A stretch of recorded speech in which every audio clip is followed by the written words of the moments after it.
challengers ni Lola. Kanya-kanya sila ng diskarte kung paano pagkakasyahin sa mga sikmura nila ang sangkatutak na pagkain. Subo dito, nguya doon. Hala, sige, kain lang! Huwag ka magbala, kainin ng foil. Naiiyak siya sa tuwa. Bakit ka naiiyak? Masarap. Sarap.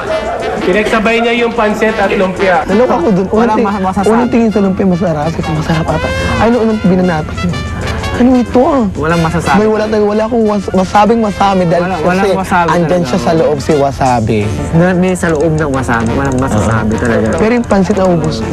At ang nakakaloka, Sir Benjo, kaya niya pang magsalita ng maliwanag na naririnig ng mga tao kahit punong-puno na yung bibig niya.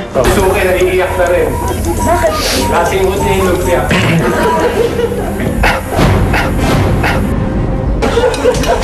Gomang-go. Tinry kong anuhin yung crispy pat, yung crispy ulo. Crispy ulo yan, di ba?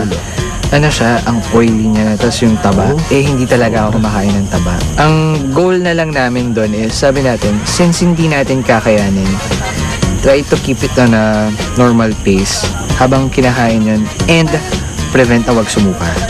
Yun yung pinaka-goal na lang namin. Ang tunay na lalaki, hindi umuurong kahit saan. Kahit sa lumpiang may wasabi. Akala ko nga yung lumpiang toge. Sabi ko pag toge to kailangan ng sausawa ng suka. Hindi ako mahilig sa lumpiang toge. Ang alam ko lang kinakain ko yung turon eh. Yung toge ayoko yun eh. Yung pala, yung lumpiang wasabi. Umuusok na yung ilong ko kanina sa anghang eh. Alam mo, sa sobrang anghang, parang namaga yung labi niya. Natural yan, Sir Benjo. Akala ko na may epekto yung anghang ng wasabi.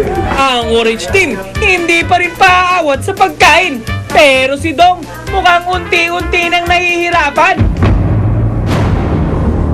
Hindi, inano ko naman kasi lagi naman ako nagpapabipi. Ayos lang naman ako. Pero kung yun lang naman kumakain ko lahat, niisip ko, hindi naman ako atakihin ka. Si Ira, ganun pa rin. Kukuha at ibibigay kay Winnie the Pooh. Mauta ka eh. Wala kang kinain eh. Pinapakain niya sa akin yung kakagatan niya. Siyempre naman, di ba? May limitasyon naman. Pwede mo halikan ng mga palaka, pero yung kinagatan niya. Ano naman? Ganun. Tinatanggal mo eh. Dahan-dahan lang. Hindi naman kayo mag-asawa eh. Pag kinain mo ito, baka nakagat ng cobra. O, tapos pinapakain niya sa akin yung keso. Pagkakagat niya, sabi niya, o sige, kaya mo bang kainin lahat yan? Sabi ko, okay naman.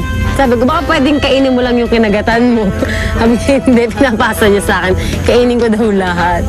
Pero kahit abala ang orange sa pag-ubos ng pagkain, ang red team mukhang pa-petiks-petiks na lang. Ang mindset ko kasi more on exotic food. So, nung nakita ko nga na ganun ka-massive yung amount ng kakainin, doon ako parang nawala yung focus ko. Ayan. Tapos yun na. Eventually, relax na kami. Upo, panggap tumatayo, ganun lang siya. Parang alam ko kami nga. Okay, si, ano nang nangyayari sa'yo? Mas mahirap pa ba sa pagre-reban ang challenge na ito? Naisip ko kagad na kaya kong saluhin yun kasi talagang kumakain naman ako ng baboy.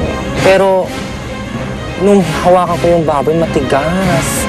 Makunat siya, makunat pa sa gulong. Parang ang hirap-hirap nguyain. Parang pag kinagat mo siya, matatanggal yung or mababali yung puso. Kung sakali nakapustiso nga yung teeth mo, talagang mababali siya dahil hindi mo talaga siya makakagat. Nako, Blue Team, ngayon pa ba naman kayo susuko?